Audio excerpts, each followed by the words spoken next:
State in the second half. It was I was really proud of our guys. The way we started the game, had to go with a whole different rotation, and I thought because of that, it probably affected Eve more than anyone on the court because he had to play away from the basket or a different position more than he has at any point in time this year. But our young guys, I was really proud of the way they responded. But the second half, they just dominated us inside, and we didn't have an answer for it, and that's what's frustrating. But got to give them credit for it. They did exactly what we told our team at halftime they would do, because they had not shot the ball well the first half. We knew they would come out and push it at us and try to get early post up, but try to get it up on the glass and go rebound it, and they did. What happened in the second half down low? What were you? It's a lot. They were putting in some different things. They were putting having a small guy screen a big guy, and running a little triangle action down there. But they were just determined they were going to get it there. And I thought Folky was not a factor today. He got manhandled down there. Olivier, same thing. Even at Urosh, you can't play behind somebody when right at the rim. And we got caught with our big guys doing that. A couple ball screen screw ups allowed them to get downhill. Where we again, I thought our guards did a much better job than the other night, where we at least pushed up on the ball screen, but two times for certain, our post player didn't recognize the defense that we were in, or if they didn't execute it. And but we just got to learn how to play two halves. What is Josiah's status right now moving forward? Do you expect him back, or?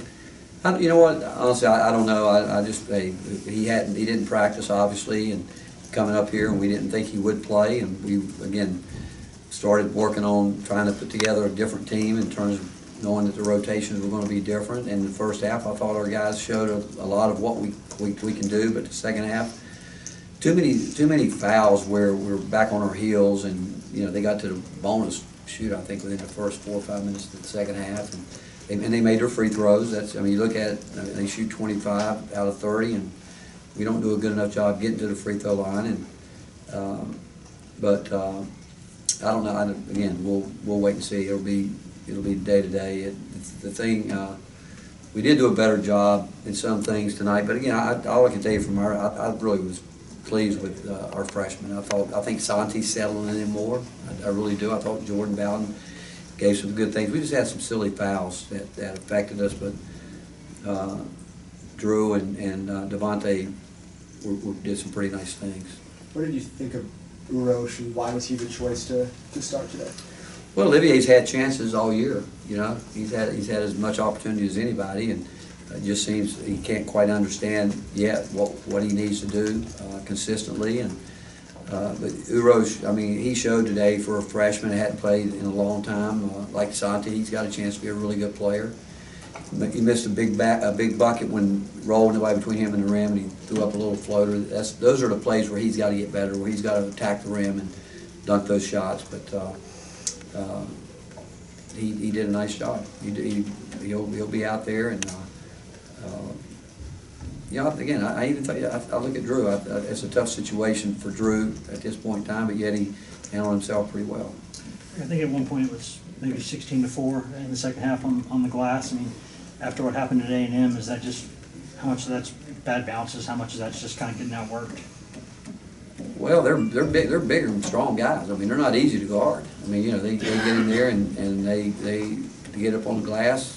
You look at, they've got older guys playing against younger guys, and understanding what goes into going to get those, and whether it's outworked or quicker off the floor, whatever it may be, they got it done. We didn't.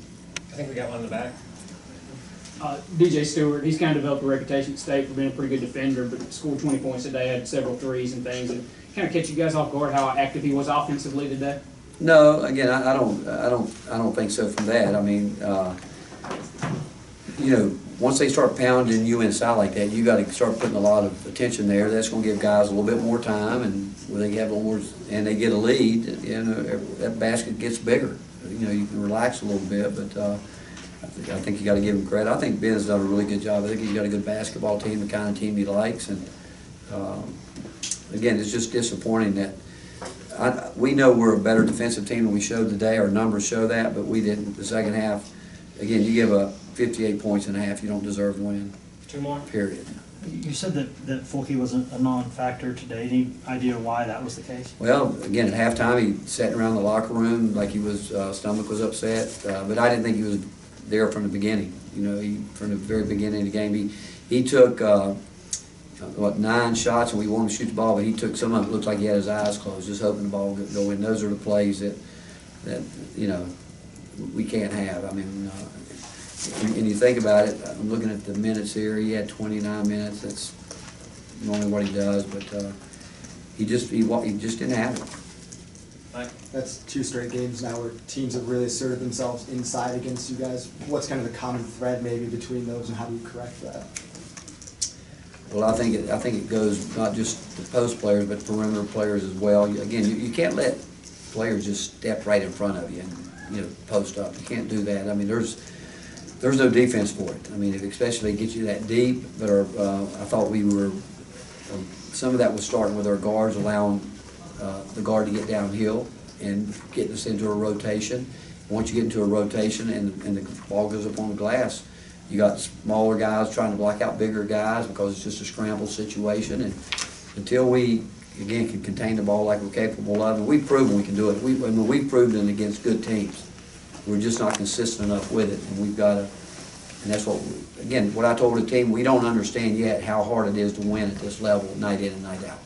And that's what I really think. Until they understand how hard it is, and when you have young players, and we are playing with some young guys, until they understand that every possession matters, it won't get fixed. Thank you, Coach.